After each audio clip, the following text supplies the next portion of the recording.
चलो नमस्कार। Light of करो, लाइट नहीं, अपने आप को म्यूट रखो ऐसे। देखो ये सेट है 22 आपका, ठीक है। और इसके जो क्वेश्चन है उसको जल्दी से चेक कीजिए।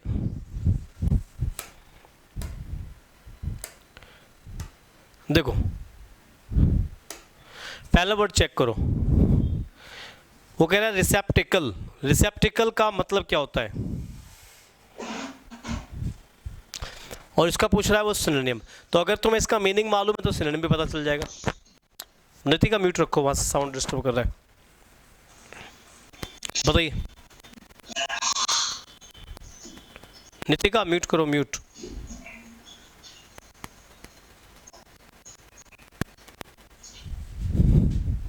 बताओ भाई जल्दी से, रिसेप्टिकल का मीनिंग पता है तुम लोगों को क्या होता है? संदीप मीनिंग पता है इसका? तो जब मीनिंग ही नहीं पता तो फिर इसमें करोगे क्या? इस क्वेश्चन को छोड़ना पड़ेगा। लेकिन रिसेप्टिकल का मतलब जानते हैं, ये रिसीव करने वाला एक पात्र होता है, एक ऐसी चीज जिसमें रिसीव करके चीजों को रखा जा सकता है। इसका मतलब होता है पात्र। एक बर्तन होता है रिसेप्टिकल, मतलब एक ऐसा बर्तन जिसमें चीजों को रखा जा सकता है, और रिसेप्टिकल होता है चीजों को रखने के लिए आता है। तो कौन सा वर्ड जाएगा इसमें? अच्छा इसमें फिनल वर्ड लिखा है, फिनल। फिनल क्या होता है? हाँ, कुप्पी या पाइप लगा हुआ, पाइप वाला पात्र होता है। क्या कह रहे हो, क्या कह रहे हो? समझ में नहीं क्या करो। ये पाइप वाला पात्र होता है, तो वर्ड जाएगा कंटेनर। सी ऑप्शन इसमें जाएगा। तो इसका मीनिंग ध्यान रखना, रिसेप्टिकल क्या होता है। नेक्स्ट वर्ड आइए। एंटोनिम बनाना है वैनिटी का। वैनिटी आ चुका है, वर्ड में बता चुका हूं। वैनिटी, वैनिटी का मतलब क्या होता है? प्राइड, घमंड, ये बता रखा वर्ड मैंने आपको। ये मीनिंग देता है। ज्यादा डिस्टर्बेंस नहीं हो रहा कुछ आपकी क्लास में आज? ये तो अभिमान, घमंड को बोलते हैं। तो घमंड अभिमान है, इसका एंटोनिम पूछ रहा है। तो एंटोनिम बताइए क्या होगा इसका? ह्यूमैनिटी। बिल्कुल सही, ह्यूमैनिटी चला जाएगा। इसमें करेक्टली स्पेलिंग चेक करनी, करेक्ट स्पेलिंग। एक्विजिशन का सही स्पेलिंग क्या होता है? ACQUISITION, acquisition. और एक्विजिशन का मतलब पता है क्या होता है? एक्विजिशन का मीनिंग ये एक्विजिट करना होता है। एक्विजिट का मतलब होता है किसी चीज को प्राप्त करना। ये प्राप्ति होती है किसी चीज की, एक्विजिशन। चलिए एरर्स पे आइए, देखिए इस क्वेश्चन को। If you permit me to speak the truth I shall state without hesitation that you have done a mistake. हाँ, ये पॉइंट कई बार डिस्कस कर चुका हूं मैं तुम्हारे सामने भी, कि जब भी कोई सेंटेंस होगा और उस सेंटेंस में मिस्टेक आ जाता है, तो मिस्टेक के साथ कभी भी डू वर्ब का इस्तेमाल नहीं होता। डू मिस्टेक नहीं होता है, ये ध्यान रखना है। इसमें कमिट मिस्टेक या मेक अ मिस्टेक। वैसे कमिट लिख लीजिए, कोई प्रॉब्लम नहीं है। कमिट, यहां पॉइंट जाएगा committed, have committed a mistake. ये रट लेना इस पॉइंट को। डू मिस्टेक कभी नहीं होता। I have done mistake, you have done mistake, you did mistake, गलत। यू कमिटेड मिस्टेक या you should not have committed mistake, commit mistake होता। नेक्स्ट आइए। I succeeded persuading him to come with me only after hours of argument. Check करें जल्दी से, fifth question.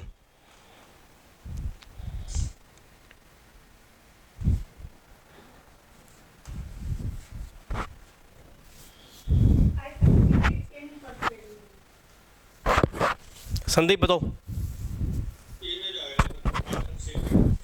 ये कई बार एक पॉइंट बता चुका हूं आपको जीरंड में भी।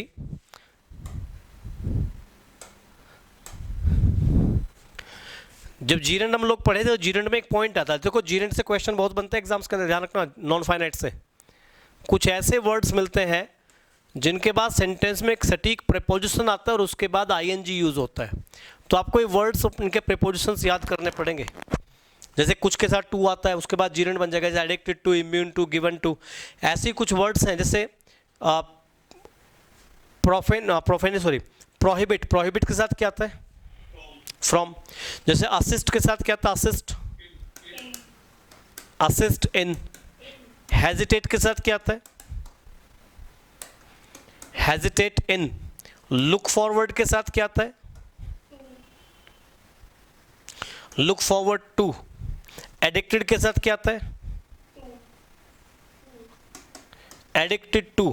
ये सारे वर्ड्स आपको कहाँ मिलेंगे? जीरंड वाला चैप्टर उठाइए, और जीरंड के चैप्टर में आपको ये पॉइंट्स मिल जाएंगे सारे के सारे, ठीक है ना। जीरंड में मैंने 3 पॉइंट्स बताए थे, याद है तुम लोगों को? नहीं है कि कुछ में आप प्रीपोजिशन के बाद जीरंड लिखते हैं, कुछ में टू के बाद जीरंड लिखते हैं, कुछ में डायरेक्ट जीरंड लिखते हैं। ये प्रीपोजिशन, ये ध्यान रखो, कई बार बता चुका पॉइंट ये वाला मैं। तो यहाँ जो क्वेश्चन लिखा हुआ है ना, यहाँ पे यहाँ लिखा हुआ है if I succeeded, sorry I succeeded, और सक्सीडेड के बाद जीरंड दे दिया। तो सक्सीड के साथ डायरेक्ट जीरंड थोड़ी ना आ जाता है, सक्सीड के साथ हमेशा एक प्रीपोजिशन चलती है इन, सक्सीडेड इन, तो इसी पार्ट में रह जाएगी सक्सीडेड इन। सही है जिसने बताया पॉइंट ये, सक्सीड इन। विशाल और राज प्रताप तुम भी बता दिया करो कुछ, क्योंकि बाकी बच्चे तो 1-2 बार आए थे लाइन पे, जैसे होता ना कुछ बच्चे आए थे इसमें क्लास में, उन्होंने चलो जोश में आके एडमिशन भी ले लिया, लेकिन पढ़ना बहुत मुश्किल काम है। उन्हें बस हवा में चीज़ें चाहिए, इतना आसान नहीं होता एग्जाम में बैठना। एग्जाम में क्वेश्चन जब भी आएगा तो दिमाग खराब करके फेंकेगा, आपकी सारी नॉलेज एक छोटे से पॉइंट में निकल जाती है, तो उसकी प्रैक्टिस बहुत ज़्यादा इंपॉर्टेंट होती है। अगला क्वेश्चन देखिए, vermin does much harm to crops. Vermin does much harm to crops, हटना पड़ेगा क्या मुझे? बताएं। नो एरर, पक्का? आपने एक चैप्टर पढ़ा होगा इंग्लिश में, नाउन। अच्छा, ये भ्रम में मत जी रहा कि नहीं यार नाउन नहीं पढ़ा, पहले नाउन ही पढ़ेंगे जाके। तुम सारे पढ़े बैठे हो नाउन को।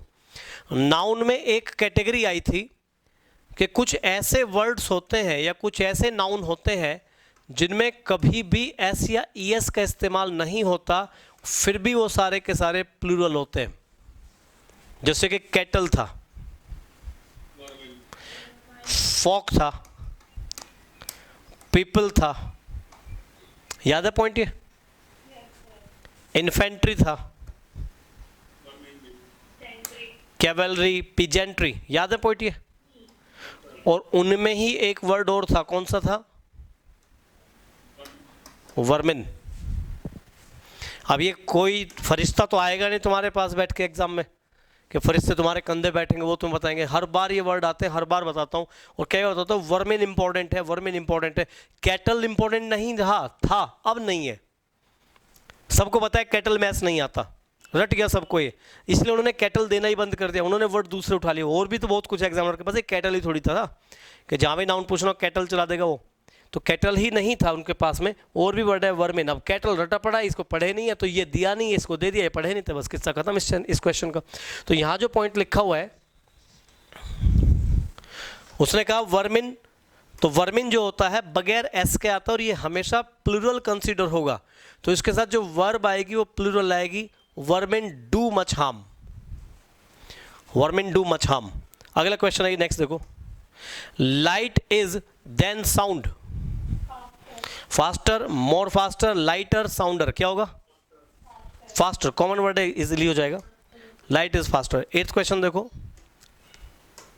The man for the purpose never did what was expected of him. हमेशा बताता हूं जब भी फिल इन द ब्लैंक करना हो तो पहले ऑप्शन देखो क्या क्या भरना है, सप्लाइड, फेवर्ड, साइटेड और एम्प्लॉयड। इनके मीनिंग पता होंगे तो आप इसे कर पाओगे।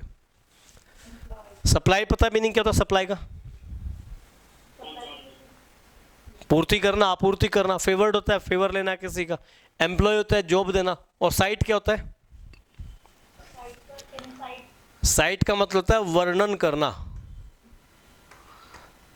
इनसाइट उकसाना हो जाएगा, जो तुम इनसाइट बोल रहे हो, इनसाइट होता है किसी को उकसा देना, उकसाना या भड़काना। Insight means उकसाना, भड़काना।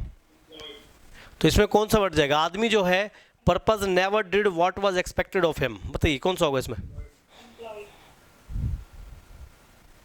कैसे?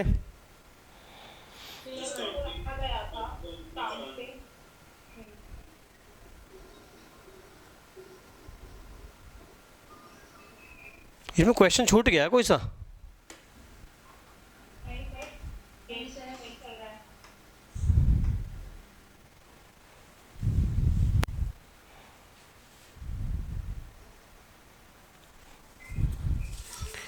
पैटर्न में कुछ छोटा वो लग रहा है मुझे। चलिए बताइए इसमें क्या होगा। एम्प्लॉयड। यहां पे जो पॉइंट लिखा हुआ है कहाँ है क्या, the man employed for the purpose, मतलब किसी पर्पज के लिए जो उसे जॉब दी गई है उस आदमी को, तो वो जो आदमी होता है वो क्या करता है, नेवर डिड, उसने वो काम नहीं किया, what was expected of him, जिस काम की उससे उम्मीद थी वो किया नहीं उसने, मतलब जिस काम के लिए आदमी रखा गया था वो काम तो उसने किया ही नहीं ना, तो एक्सपेक्टेड है, यहाँ पे पॉइंट जाएगा एम्प्लॉयड। बिल्कुल सही, एम्प्लॉयड वर्ड सही है। नेक्स्ट देखिए 9th question, there was a serious between two brothers, क्या होगा इसमें, ये होमोफोन्स आगे, फिर होमोफोन्स में कराता हूँ मैं, इस क्लास को बताया भी था। अल्टरकेशन, एबिरेशन, फिर से वर्ड आया एबिरेशन, एबिरेशन का मीनिंग क्या होता है, ये कल के सेट में भी आया था ना वर्ड एबिरेशन। राज प्रताप क्या मीनिंग होता है एबिरेशन का, ना कल याद किया, ना वो कैब में याद किया, ना आज याद किया, क्या होगा वर्ड इसका मीनिंग बताओ भाई संदीप। ये होता है पथ भ्रष्ट होना, रास्ते से बिगड़ जाना। एक लिखा है इसमें अल्टरेशन और एक लिखा है इसमें एलिट्रेशन, एलिट्रेशन तो अनुप्रास अलंकार हो जाएगा, और एक वर्ड लिखा है अल्टरकेशन।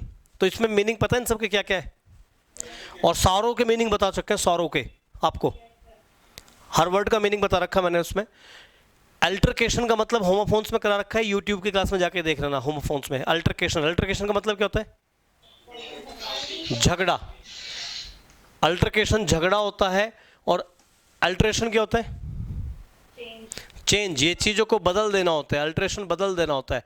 एलिट्रेशन अनुप्रास अलंकार होता है, अनुप्रास अलंकार, और एबिरेशन होता है पथभ्रष्ट। सारे वर्ड्स मैं करा रखे हैं आप लोगों को, तो आपको यही देखना है यहाँ पे कौन सा वर्ड फिट होगा, कौन सा होगा, अल्टरकेशन।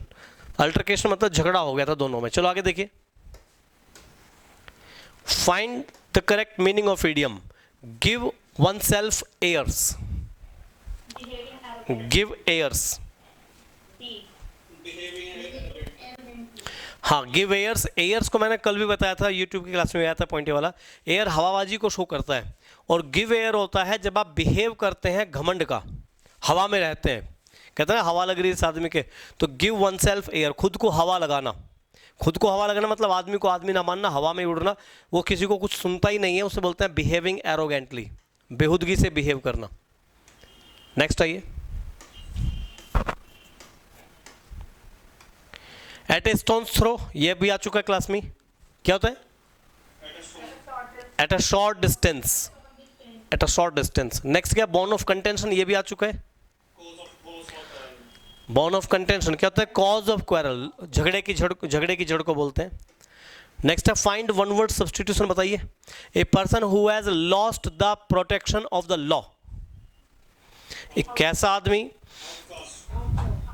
क्या होता है, आउटलो। आउटकास्ट क्या होता है,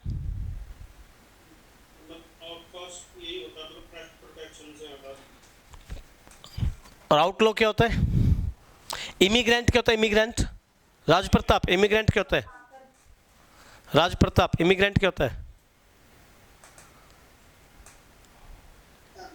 पता नहीं, और यही आगे तो बस हो गया काम खत्म, और करा रखा है, सारे वर्ड सारे बता रखे हैं इसमें। आउटकास्ट और आउटलो शायद नहीं बताया तुम्हें। विशाल इमिग्रेंट क्या होता है,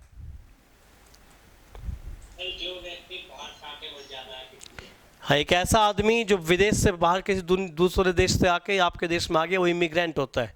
तो यहाँ पे चेक करना आपको, इमिग्रेंट तो हो नहीं सकता, ऑर्फन भी नहीं हो सकता, इसका मतलब इसने कहा कि एक ऐसा आदमी who has lost the protection of the law,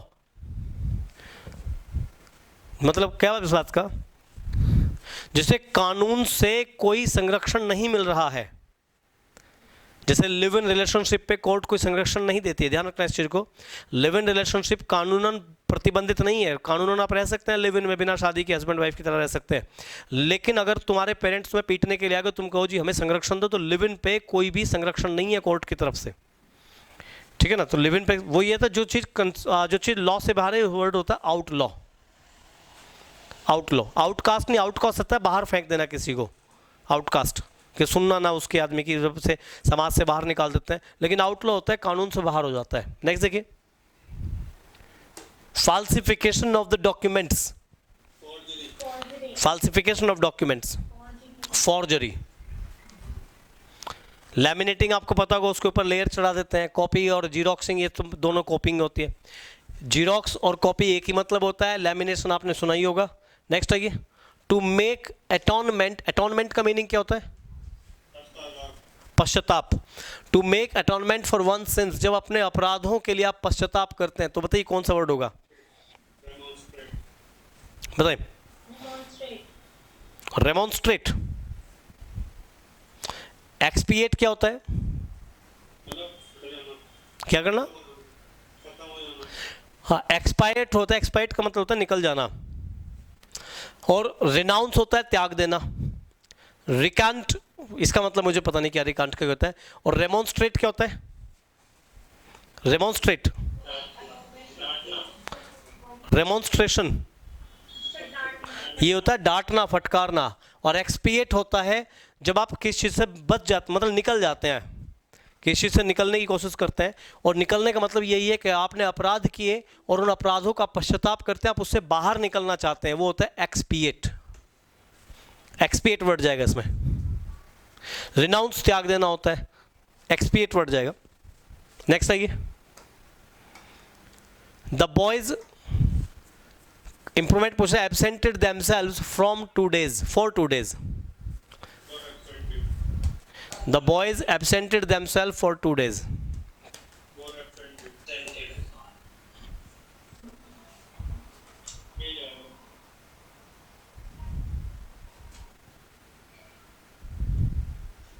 ए जाएगा.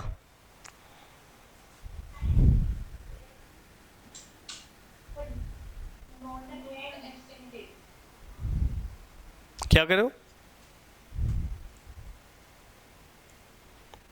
देखिए यहाँ लिखा फॉर 2 days. फॉर 2 days एक समय आ गया, लेकिन इसका मतलब है ये 2 दिन से एब्सेंट थे या 2 दिन के लिए एब्सेंट हो गए.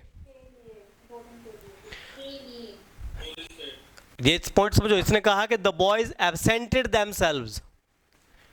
एब्सेंट का मतलब होता है छिपा लिया. यहाँ पे एब्सेंट का मतलब था छिपा लेना, दूर चले जाना. तो जो लड़के थे वो 2 दिन के लिए बाहर चले गए, 2 दिन के लिए गुम हो गए. 2 दिन के लिए, यहाँ पे 2 दिन के लिए मीनिंग है, तो ये एब्सेंटेड ही जाएगा. क्योंकि जब 4+ टाइम का मीनिंग होता है के लिए, तो ये इंडेफिनिट टेंस में आता है. और जो इसका मतलब होता है से, तब वो परफेक्ट है, परफेक्ट कॉन्ट्रेस्ट बनता है. और परफेक्ट यहाँ पे जो एब्सेंटेड है ना, आपने द बॉयज हैड एब्सेंटेड, तो इसके साथ में रिफ्लेक्सिव प्रोनाउन आना चाहिए. जब एब्सेंट एक वर्ब बनता है, ये उसमें करा था हमने प्रोनाउन के अंदर, एब्सेंट, रिजाइन या प्रोस्ट्रेट, ऐसे ऐसे वर्ड्स लिखवाए थे उसमें आप लोगों को प्रोनाउन के अंदर, कि उनके साथ में रिफ्लेक्सिव केस बनता है. ये कुछ ऐसे वर्ड्स होते हैं, इसको चाहो तो नोट कर लेना ध्यान से. याद है पॉइंट? भूल गए वाला? मतलब कुछ ऐसे वर्ड्स होते हैं इंग्लिश के अंदर, जैसे एक्सर्ट. ये दिख रहा है आराम से तुम्हें इतना? जैसे assert, avail, equity, absent, present,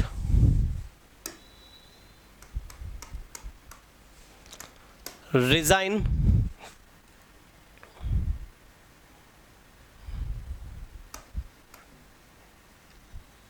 avenge, revenge. ये टॉपिक आप प्रोनाउन में पढ़ के देखना एक बार. प्रोनाउन नाम का चैप्टर है आपकी क्लास में, प्रोनाउन में पढ़ना. तो अवेंज, रिवेंज, ये वो वर्ड्स हैं जो प्रोनाउन में अगर सेंटेंस में आएंगे तो इनके साथ में, इन वर्ड्स के साथ में रिफ्लेक्सिव प्रोनाउन यूज किया जाता है. रिफ्लेक्सिव प्रोनाउन इनके साथ यूज होगा. याद है पॉइंट? ही नहीं आ गया याद? और इसी में एक पॉइंट और था, इसमें आगे जाके इसमें पढ़ के देखना, और भी वर्ड्स हैं, पढ़ के देखना रिफ्लेक्सिव प्रोनाउन के अंदर. जो मैं कहा करूँ पढ़ो तो उसे पढ़ लिया करो घर जाके. रेगुलर ये काम कीजिए, जो भी टॉपिक आ रहा है उस टॉपिक को रिवाइज जरूर कर लो घर जाके. जैसे आज इसमें प्रोनाउन का केस आ गया, जीरेंट के केस 2-3 बार आ गए, तो भाई पढ़ लो क्योंकि बार बार पढ़ोगे तो चीज़ याद होगा। रोज़ तो सारी चीज़ पढ़ नहीं सकते, पढ़ना क्या क्या, तो जो भी आपके 25 नंबर के सेट में आ रहा है उसी को पढ़ लो घर जाके। आप समझ रहे मैं क्या करूँ भाई? आपके 25 नंबर के सेट में एक तो रिफ्लेक्सिव प्रोनाउन का केस है, तो रिफ्लेक्सिव प्रोनाउन घर जाके पढ़ो एक बार। एक आया था नाउन का आया था, बहुत सारे नाउन ऐसे उसमें एस नहीं आता फिर भी वो प्लूरल, तो उनको पढ़ो एक बार घर जाके। तो तरीका ये है तो सारी वोकैब याद करो। दूसरा, ग्रामर में जो भी टॉपिक निकल के आ रहा है उस टॉपिक को घर जाके रिवाइज कर लो, ठीक है ना? मतलब जब आप उस टॉपिक को घर जाके रिवाइज करोगे तो आपका काम हो जाएगा। ये चीज़ ध्यान रख के चलना है इसमें, वरना बहुत स्टूडेंट है जिन्होंने इस बैच में एडमिशन लिया हुआ, बहुत पढ़ रहे हैं इस बैच में एडमिशन लेके, लगभग 50-60 बच्चे हैं, लेकिन उनके पास इतना भी टाइम नहीं है कि वीडियो भी देख पाएँ वो लोग। और मेरी सेहत पे कोई फ़र्क नहीं पड़ता, मैं तो आपसे पैसा मिल गया, मुझे क्या दिक्कत है। लेकिन चीज़ें ये हैं, रेगुलर रहो।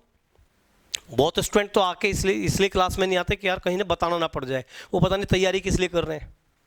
बहुत स्टूडेंट आता है कि यार शर्म आवा, पता नहीं पढ़ क्यों रहे हैं फिर वो, क्योंकि एग्ज़ाम तो होना ही अल्टीमेटली। आपकी जो एंड पॉइंट है वो तो एग्ज़ाम ही है ना, तो एग्ज़ाम की प्रिपरेशन के लिए आपको सब कुछ पढ़ना है। और सब कुछ पढ़ने का तरीका यह है कि रोज़ तो सब कुछ पढ़ नहीं सकते हो तुम, तो सीधा तरीका एक पैटर्न बनाओ। एक तो जितनी वोकैब आ रही है उस वोकैब को याद करते चले जाओ, वोकैब तो रेगुलर पढ़ते रहो, क्लास में सुन रहे हैं उसे सुनाते चले जाओ। दूसरा, ग्रामर के अंदर जो भी पॉइंट इसमें आता है ग्रामर में, वो पॉइंट ही बस रिवाइज करते चले जाओ पर डे के हिसाब से, ठीक है? एक कॉपी मेंटेन कर लो ग्रामर की, जो जो पॉइंट इसमें है उन्हीं को नोट कर लो, जो भी इस 25 नंबर में आता है उसको नोट कर लो। समझ में क्या करूँ? आपका सिलेक्शन हो जाएगा। लेकिन कुछ पैटर्न बनाने पड़ेंगे आप लोगों को, तो और वो होता है रैंडम प्रैक्टिस जो होती है। मतलब जब तक आप सिस्टमैटिक प्रैक्टिस करेंगे आप फंस जाओगे। सिस्टमैटिक प्रैक्टिस तब कीजिए जब आपको कोर्स सिलेबस पूरा करना हो। लेकिन जब एक दो बार सिलेबस पूरा हो चुका तो फिर रैंडम प्रैक्टिस कीजिए। मतलब कहीं से भी क्वेश्चन उठाइए, कहीं से भी याद कीजिए, कोई भी वोकैब याद कीजिए। और उसका सबसे अच्छा तरीका होता है रोज टेस्ट सोल्व करो और उसकी रेगुलर प्रैक्टिस करो। देखो ये सारी चीज़ें भूल गए तुम, अब ये कल को फिर आएगा फिर भूल जाओगे। जैसे कल एक क्वेश्चन आया था जीरंड का आया था, उसमें टू वाले पॉइंट्स आए थे कि बहुत सारे वर्ड्स इनमें टू आता है और उस टू के बाद में आईएनजी बनाना पड़ता है तुम्हें। लुक फॉरवर्ड टू आया था कल शायद वो वाला पॉइंट, और कई बार करा चुका। लेकिन तुम अगर घर जाके उसे एक बार रिवाइज कर लेते जीरंड को, तो फिर आज ये वाला पॉइंट में दिक्कत नहीं होती। जिसमें आ गया था अभी एक वर्ड आया था, कौन सा आया था वो? सक्सीडेड। अगर तुम उसे पढ़ते, तीनों पॉइंट पढ़ लेते, सक्सीड के साथ इन आता तो याद होता। तो हर चीज़ थोड़ी ना बताई जा सकती है, इसलिए ध्यान रखें जो भी टॉपिक आ रहा है उस टॉपिक को ही रिवाइज करते चले जाओ बस। देखो क्वेश्चन आगे देखिए, तो यहाँ जो पॉइंट है आपका सेंटेंस में, एब्सेंट एक ऐसा वर्ड है अगर उससे आप वर्ब की तरह यूज करोगे तो उसके साथ रिफ्लेक्सिव प्रोनाउन आएगा। उस हिसाब से भी देखोगे तो रिफ्लेक्सिव किसी और में नहीं है, इसी में लिखा हो, तो यही ऑप्शन जाएगा नो इंप्रूवमेंट। उस तरीके से देखोगे तो। नेक्स्ट आइए, my mother इंसिस्ट्स on setting up something every day for charity. अब यहां पे अप में पूछ रहा है, ऑन, असाइड, इन, बताइए। हाँ जी, देखो यहां पर एक पॉइंट है, इंसिस्ट के साथ हमेशा ऑन आता है और ऑन के साथ जीरेंड आता है, इसमें कोई दिक्कत नहीं। ऑन के साथ जीरेंड उसने दे दिया, सही है। लेकिन उसने इस चक्कर को पूछा ही नहीं है, उसने पूछ रहा है अप समथिंग। अब ये अप किसके साथ लिखा है? सेटअप के साथ में लिखा है। सेटअप होता है निर्माण करना, तो सेट असाइड आएगा। सेट असाइड होता है बचा के रखना, बचत करना। ये बता रखा आप लोगों को, बचत करना। जो किसी चीज को आप भविष्य के लिए बचा के रखते हैं वो सेट असाइड होता है। फ्रेजल वर्ब याद रखें, सेट असाइड होता है भविष्य के लिए बचा के रखना। नेक्स्ट आइए, he began on a new business venture. अब उसने बिगन का पूछ रहा है, ही बिगन, एक और है एम्बार्क्ड, एक लिखा बिगन, एक लिखा ओपेंड। बताइए क्या होगा इसमें? एम्बार्क का मतलब क्या होता है? किसी भी चीज को शुरू करना, किसी नई चीज को शुरू करना। जैसे उसने बोला he began on a new business venture, अब शुरू करना जिसमें आप जान झोंक देते हैं वो एम्बार्क होता है। ये होती है नई शुरुआत।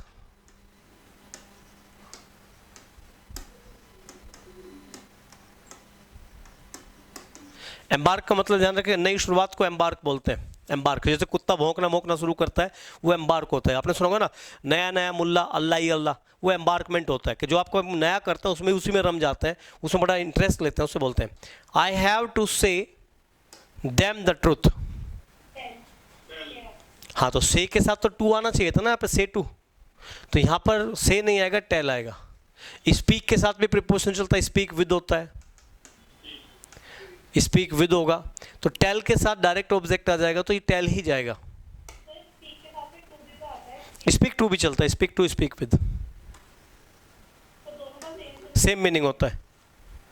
नेक्स्ट आइए, the SSB will interview the candidate between 11 AM and 3 PM। बताइए इस क्वेश्चन को, 20th क्वेश्चन कौन सा जाएगा?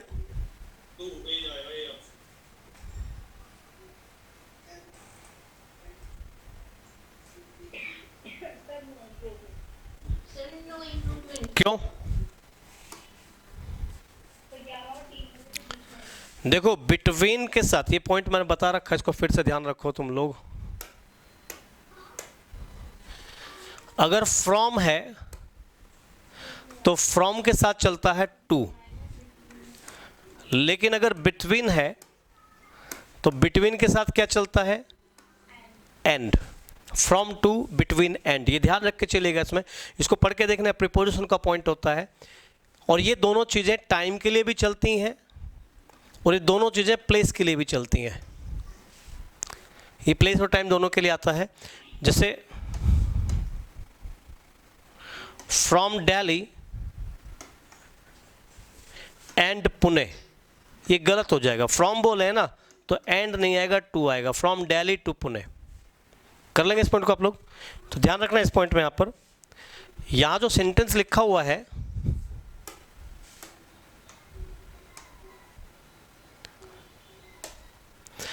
कि द एसएसबी विल, तो आपको ये ध्यान रखना बिटवीन लिखा है, एक ऑप्शन लिखा है 11 AM टू 3 PM, एक में लिखा है 11 फ्रॉम 3 PM।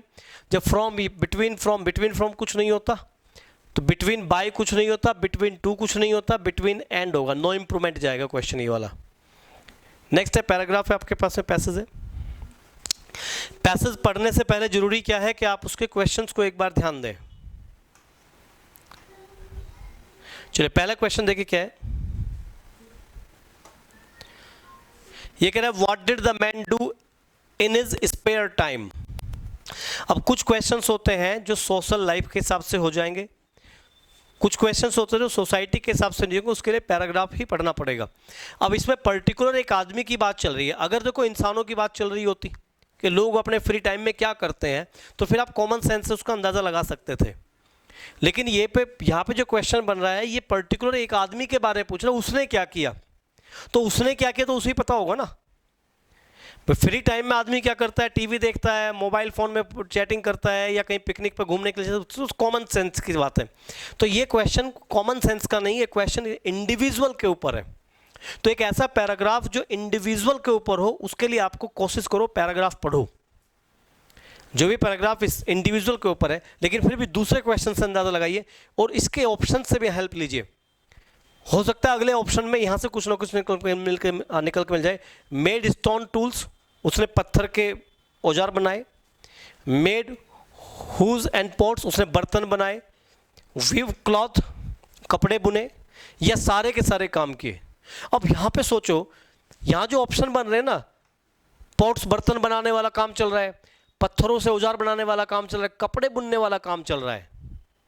आप समझ रहे हैं क्या करूँ? तो इसका मतलब ये ऐसा पैराग्राफ तो नहीं हो सकता जो आज के जनरेशन का हो, क्योंकि कोई भी आदमी आज के टाइम पे अगर फ्री टाइम है तो पत्थरों से औजार तो बनाएगा नहीं बैठ के। कॉमन सेंस की बात है ना ही वो आदमी वैसे हुज और पॉट्स बनाएगा, बर्तन बना देगा, चकले वकले बनाना शुरू कर देगा, और ना वो कपड़े बुनने बैठता। आप समझ रहे हैं क्या करूँ? तो यानी कि कॉमन सेंस से समझिए, ये पैराग्राफ आदमी के बारे में है, लेकिन एक आदमी के बारे में है, किस आदमी वो समझो किस चीज़ के बारे में। लेकिन ये पैराग्राफ जो है, ये पैराग्राफ मतलब ऑर्डिनरी पैराग्राफ तो नहीं हो सकता। इसके ऑप्शन से अंदाज़ा लगा लो। जिस तरह से इसके ऑप्शन है, इसके ऑप्शन से ये हेल्प मिल जाएगी आपको कि ये साधारण आदमी की तो बात चल नहीं रही है।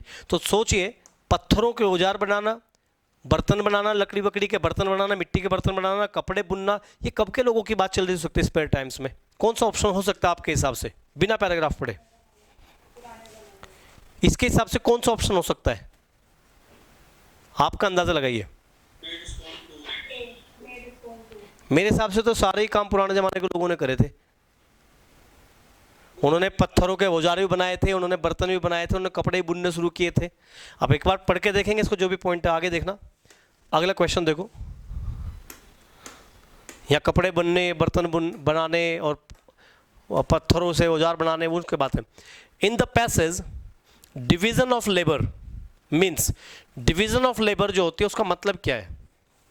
सोचिए, specialisation to acquire great skills के मतलब नई नई योग्यताओं को, काबिलियत को सीखना, learning arithmetic, working in groups और working from home. Work from home तो पता नहीं कहाँ से आ जाएगा, ये तो डिवीजन ऑफ लेबर नहीं होता। अर्थमेटिक सीखने का मतलब ये नहीं होता, बाकी चेक करना इसमें। और क्वेश्चन देखिए, लेकिन अंदाजा लगाना क्वेश्चन पे क्या है। To which period of neolithic time refer. अब ये पॉइंट समझो, ये बात चल रही है नियोलिथिक टाइम्स। कभी सुना नियोलिथिक टाइम कौन सा होता है? कौन सा है? नवपाषाण काल। तो कौन सी एज से है? नियोलिथिक। लिथिक, लिथोग्राफी वर्ड सुना आपने? लिथोग्राफी, लिथोग्राफी क्या होता है? Stone engraving. ये जो लिथो वर्ड होता है, लिथो का मतलब होता है स्टोन। पैराग्राफ को समझा करो ध्यान से। और नियो का मतलब होता है नव, और पत्थर होता है लिथो। तो ये है नियोलिथिक टाइम का मतलब नव पाषाण काल। तो यहां पर जो पाषाण काल है कौन सी चीज से रिलेटेड है? Latter part of the stone age, early part of the stone age, latter part of the ice age. Ice age से तो लिथो के मतलब होता नहीं है, और वो पूछ रहा है नियो। नियो का मतलब नया। अब नया टाइम कब आता है? अर्ली टाइम नया होता है, लेटर टाइम नया होता है। तो यहां पे लेटर जाएगा, इसको पढ़ने की जरूरत नहीं, दिमाग लगाओ क्वेश्चन पे। और यहीं से आपको अंदाजा लग जाएगा कि नवपाषाण काल जो था, बात चल रही है अब नवपाषाण काल की, आपकी नहीं चल रही है इस पैराग्राफ के हिसाब से, क्योंकि आप फर्स्ट क्वेश्चन से अंदाजा लगा लो। फर्स्ट क्वेश्चन से अंदाजा लगा लीजिए। पहले क्वेश्चन में भी आदमी क्या करता था? नवपाषाण काल में क्या शुरू होता पता आपको? अगर थोड़ी बहुत भी हिस्ट्री पढ़ रखी है तो नवपाषाण काल में बर्तनों का निर्माण किया गया था, मिट्टी के बर्तनों का। नवपाषाण काल में पत्थरों के औजार बने थे, और कपड़े पहनने भी उसने तभी शुरू किए थे, कपड़े बुनने। मेरे हिसाब से वहां पे जो ऑप्शन जाएगा फोर्थ जाएगा, उसका चेक करो। बाकी अगला क्वेश्चन देखिए। Chiefs were elected by the community for their. जो उनका मुखिया होता था वो चुना जाता था, समुदाय का, संप्रदाय का जो मुखिया चुना जाता था कि फॉर देयर एज, अपनी एज के हिसाब से चुने जाते थे वो।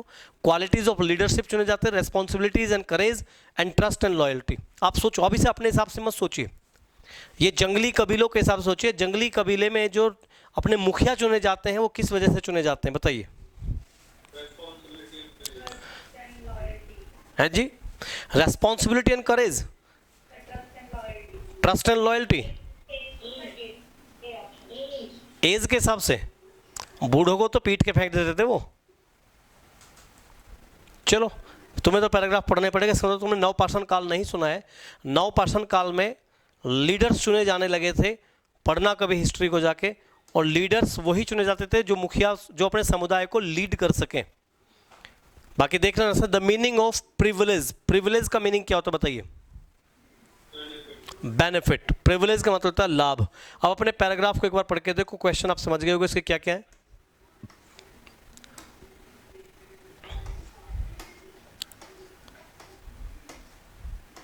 ये टीवी किसके यहाँ चल रहा है? देखिए, अपना पैराग्राफ पढ़ के देखो एक बार। जब पढ़ लो तो मुझे बता देना, मैं ऐसे स्क्रॉल कर दूंगा।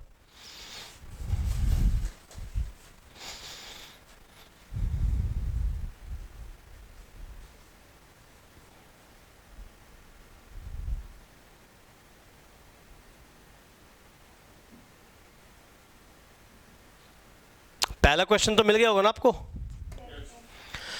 जब क्वेश्चन पे आप निगाह डाल लोगे तो क्वेश्चन पे निगाह डाल के ही फिर जैसे ही पैराग्राफ पढ़ोगे दिमाग आपका वहीं जाएगा एकदम, वरना पहले पैराग्राफ पढ़ोगे फिर क्वेश्चन पढ़ोगे फंस जाओगे। तो उसने कहा कि during spare time he could make stone tools, hoes and pots and weave cloth. बिल्कुल सही है, यही ऑप्शन जाएगा, वहां जाएगा ऑप्शन डी।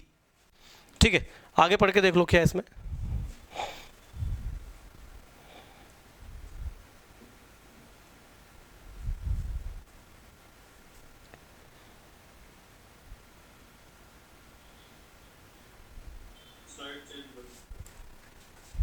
चेंज करते हैं इसको। यहां से भी एक पॉइंट आपको निकल के मिला होगा, हाँ, डिवीजन विवीजन जो था लेबर का।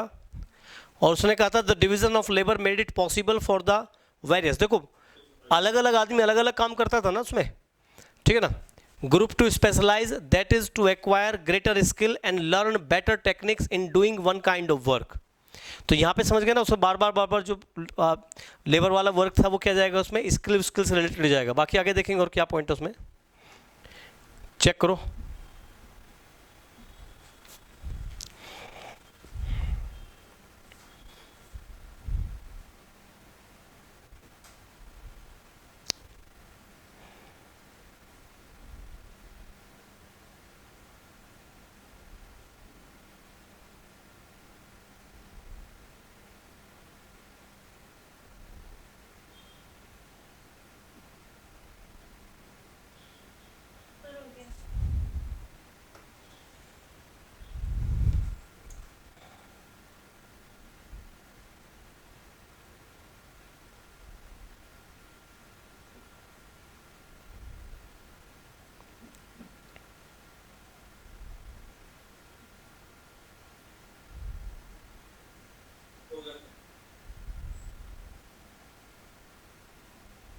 ये आ गया ना क्वेश्चन यहाँ पे लीडर वाला।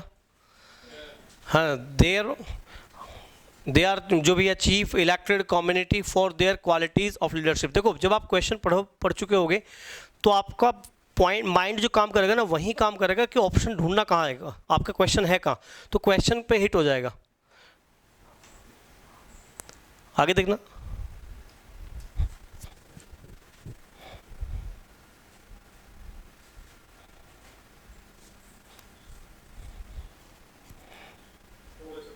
हो गया। और तो कोई क्वेश्चन है नहीं इसमें, बाकी तो पढ़ने बेकार है। तो अपने क्वेश्चंस पे आओ, जो क्वेश्चन है उनका फॉलो करना है बस आपको। तो what did man do in his spare time, आदमी क्या करता था, ऑल ऑफ द अबव, सारे ही काम करता था वो।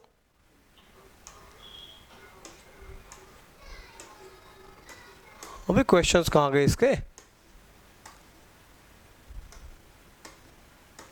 अच्छा यहाँ रह गए।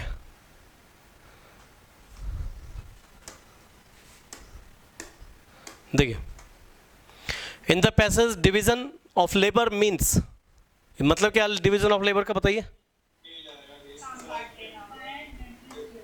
ग्रेटर स्किल एक्वायर करना, यही काम है इसका। आगे देखिए, to which period neolithic times refer, क्या होता है